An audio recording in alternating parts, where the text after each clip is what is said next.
எழில்ஸோட சீரியலில் நாளைக்கு ஒரு செம்ம அதிரடியான எபிசோடு வந்திருக்குன்னே சொல்லலாம். அதுக்கு முன்னாடி வீடியோ பிடிச்சிருக்குண்ணா லைக் பண்ணிட்டு பார்த்து சப்போர்ட் பண்ணுங்கள் ஃப்ரெண்ட்ஸ்.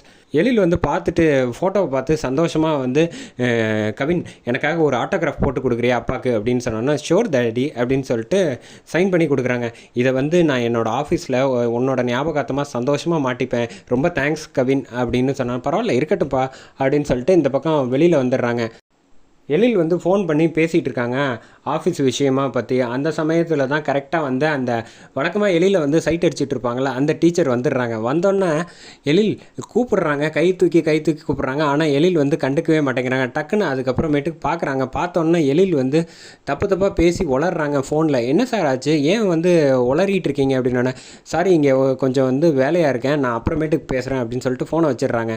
வச்சதுக்கப்புறமேட்டுக்கு எழிலுக்கு என்ன பண்ணுறதுன்னு தெரியாமல் ஓடி ஒளியிறாங்க அந்த டீச்சர்கிட்ட பின்னாடியே. இவங்க வந்து என்ன இவ்வளோ தூரம் சிக்னல் கொடுக்குறேன், அவருக்கு வந்து புரிஞ்சிக்கவே தெரியலையே அப்படின்னு சொல்லிட்டு கரெக்டாக பார்த்தா இந்துமதி வந்துடுறாங்க. அங்கே பக்கத்தில் நின்று, என்ன தைரியம் இருந்தால் என் ஹஸ்பண்டையே வந்து நீ சைட் அடிச்சிட்டு இருப்ப, இரு உன்னை வெளுத்து எடுக்கிறேன்னா இல்லையான்னு மட்டும் பாரு அப்படின்னு சொல்லிட்டு எங்கே போனா இந்த தீபா அப்படின்னு சொல்லிட்டு சுற்றி பார்க்குறாங்க. தீபா வந்து தட்டில் வந்து ஒரு 7-8 வடை இட்லியெல்லாம் வச்சு சாப்பிட்டுட்டு இருக்காங்க. செம மாசாக இருந்துச்சுன்னே சொல்லலாம். தீபாவன்னு கூப்பிட்றாங்க. கூப்பிட்றப்ப இட்லியோட வாயில் வந்து திரும்புகிறாங்க. என்ன நீ சாப்பிட்டுக்கிட்டு இருக்க, நான் வந்ததே இங்கே சாப்பிட்றதுக்காக தான் அப்படின்னா, நீ சாப்பிடு, என்னை வந்து என் மேலே உனக்கு ரொம்ப கோபமாக இருக்கா, உன்னை இம்சை பண்ணுறேன்னு. ஆமாம் உனக்கு நல்ல ஆப்பர்ச்சுனிட்டி இருக்கிறேன், நான் சொல்கிறவங்கள வந்து நீ அடி வெளுத்து எடுக்கணும் அப்படின்னோடனே, யாரை அடிக்கணும் அப்படின்னு சொன்னேன், என் ஹஸ்பண்டையே ஒருத்தர் சைட் அடிச்சுக்கிட்டு இருக்கா அப்படின்னோடனே, இவ்வளோ தானே யாருன்னு காட்டு, வா பின்னாடியே போகலாம் அப்படின்னு சொல்லிட்டு போகிறாங்க.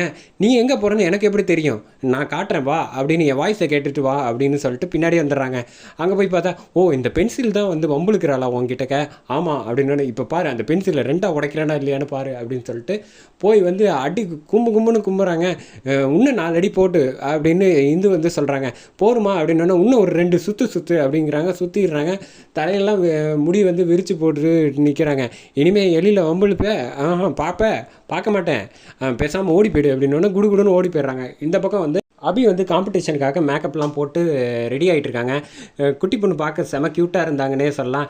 அபி கிட்ட வந்து சொல்கிறாங்க, நீ ஒன்றும் கவலைப்படாத, நிச்சயமாக காம்படிஷனில் நீ தான் ஜெயிப்ப அப்படின்னோடனே, உன் ட்ரெஸ் மட்டும் ரொம்ப சூப்பராக இருக்குது, உன்னோட கான்ஃபிடென்ட் லெவலே வந்து அதிகமாக இருக்குது, அதனால் நீ கவலைப்பட தேவையில்லை அப்படின்னோடனே அபி வந்து புத்திசாலித்தனமாக அந்த ட்ரெஸ்ஸை வந்து எடுத்துக்கிறாங்க கையோட. வா சாப்பிட்டுட்டு வந்துடலாம் அப்படின்னு சொல்லிட்டு ட்ரெஸ்ஸு சாப்பிட்றதுக்கு எதுக்கு ட்ரெஸ் எடுத்துகிட்டு போகலான்னு சுடர் வந்து சொன்னோன்னே பேக்கை சூக்கேஸ்குள்ளே வச்சு லாக் பண்ணிட்டு போகிறாங்க. இந்த லாக் பண்ணிட்டு வெளில வந்தோடனே ஜூஸ் சாப்பிட்டுக்கிட்டு இருக்காங்க. காம்படிஷனில் வந்து நீ ஜெயிச்சலான்னு நினைக்கிறேன், அந்த ஆசை மட்டும் நடக்காது, நான் இருக்கிற வரைக்கும் மனோகரியும் உங்களும் போயிட்டு ரூம்குள்ளே போயிட்டு அந்த சூக்கேஸ்லேருந்து எடுத்துகிட்டு ட்ரெஸ்ஸை கிழிச்சு விட்டுறாங்க. கிழிச்சிட்டு இப்போ எப்படி ஜெயிப்பா பார்ப்போன்ட்டு இருந்த மாதிரியே வச்சுட்டு சூக்கேஸில் லாக் பண்ணிட்டு இந்த பக்கம் போயிடுறாங்க. காம்படிஷன் இடத்துக்கு போயிடுறாங்க. இந்த பக்கம் வந்து அபி சாப்பிட்டுக்கிட்டு இருக்க ஜூஸை பார்த்துட்டு பின்னாடியே வந்து சுடர்கிட்ட வந்து அஞ்சலி பாப்பா வந்து கேட்குறாங்க, ஏன் அவளுக்கு மட்டும் தான் காம்படிஷனில் கலந்துக்கிறா, அவளுக்கு மட்டும் ஜூஸ் கொடுக்குற, எனக்கு கொடுக்கலையா அப்படின்னு. ஓ நீ வந்து காம்படிஷனில் கலந்துக்கிறேன்னு சொன்னல, ஆமாம் என்ன காம்படிஷன், சொல்ல மாட்டேன், சர்ப்ரைஸ். ஆமாம் நீ இப்படியே சர்ப்ரைஸ்ன்னு சொல்லிகிட்டு இருந்தேன்னா நான் எப்படி உனக்கு வந்து காம்படிஷனில் உதவுறது அப்படின்னானு, நீ உதவ வேணாம், நானே ஜெயிச்சு காட்டுவேன் பாரு அப்படின்னு சொன்னோன்னே, எனக்கு ஜூஸை கொண்டா அப்படின்னு சொல்லிட்டு அவங்க சைஸுக்கு ஒரு டம்ளரை கொடுத்து குடிக்கிறாங்க. க்யூட்டாக இருந்துச்சுன்னே சொல்லலாம் நம்ம அஞ்சலி பாப்பா. சரி வாங்க போகலான்ட்டு அபி வந்து தயாராகிறதுக்கு போகிறாங்க. போய் பார்த்தா வந்து ட்ரெஸ் எல்லாம் கிழிஞ்சிருக்கிறத பார்த்துட்டு அபி அழுவ ஆரம்பிச்சிடுறாங்க. அங்கே காம்படிஷன் அனௌன்ஸ் பண்ணி ஒவ்வொருத்தராக வர சொல்கிறாங்க.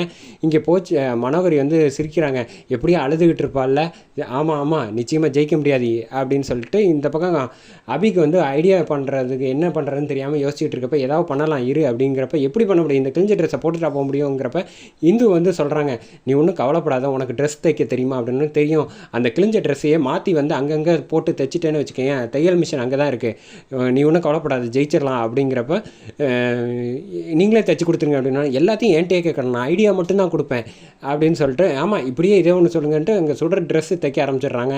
அந்த பக்கம் இதை யார் தைச்சிருப்பா அப்படின்ட்டு வந்து மேடிக்கிட்ட வந்து பேசி, இப்படி கஷ்டப்பட்டுக்கிட்டு இருக்கா, நீ இங்கே இன்னும் சாப்பிட்டுட்டு இருக்கேன், நான் இங்கே வந்ததே சாப்பிட்றதுக்காக தான், என்னை டிஸ்டர்ப் பண்ணாத அப்படின்னு சொன்னோன்னே, ஆமாம் உனக்கு ஏதாவது தெரியுமா அப்படின்னு கேட்குறப்ப மேடி டக்குன்னு யோசிச்சு பார்த்தப்ப அந்த ரூம்லேருந்து வந்ததை மேடி பார்த்துருப்பாங்க. நான் கண்டுபிடிச்சிட்டேன் யாருன்னு, அவங்கள அடிக்கலாமா, ஆமாம் அடிக்க வேண்டியது தான் பாக்கி, வா போகலாம் அப்படின்னு சொல்லிட்டு மேடி மறுபடியும் போய் அடின்னு கும்புன்னு கும்புறாங்க. அடித்ததுக்கப்புறம் ஓடிடுறாங்க. இந்த பக்கம் காம்படிஷன் வந்து அபி பேர் அனௌன்ஸ் பண்ணுறப்ப கரெக்டாக செம மாதம் வந்து அபி வந்து சுடர் பின்னாடி வந்துட்டு சிரிக்கிறாங்க. 2 பேரையும் பார்த்துட்டு எழில் வந்து அபியோட ட்ரெஸ்ஸு அழகாக இருக்கிறத தன் பொண்ணை பார்த்துட்டு சந்தோஷம் தாங்க முடியாமல் சிரிக்கிறாங்க. வேறு லெவலில் இருக்க அபி சூப்பர் அப்படின்னு சொன்னோன்னா காம்படிஷன் உள்ளே போயிட்டு கேட்வாக் வந்து நடக்க ஆரம்பிச்சிடுறாங்க. நம்ம அபி இப்படி நடந்திருக்கும், இது வாய்ப்பே இல்லையே அப்படின்னு மனோகரி புலம்பிக்கிட்டு இருக்கப்ப இந்த பக்கம் வந்து இந்து பார்த்துட்டு சந்தோஷப்பட்டு கை தட்டிகிட்டு இருக்காங்க. சுடரும் கை தட்டி பாராட்டிகிட்டு இருக்காங்க. நம்ம அபி தான் ஜெயிக்க போகிறாங்க. இதில் மனோகரியால் ஒரு விஷயம் கூட உருப்படியாக பண்ண முடியல. ஆனால் அதுக்கு அடுத்தது வந்து யாரும் எதிர்பார்க்காத மாதிரி அஞ்சலி பாப்பா வந்து ஜெயிக்க போகிறது தான் வந்து நம்ம அபிக்கும் சரி மொத்த பேருக்கும் வந்து பெரிய வெற்றியாக இருக்க போகுதுன்னே சொல்லலாம். மிஸ் பண்ணாமல் வீடியோ பார்த்ததுக்கு ரொம்ப நன்றி.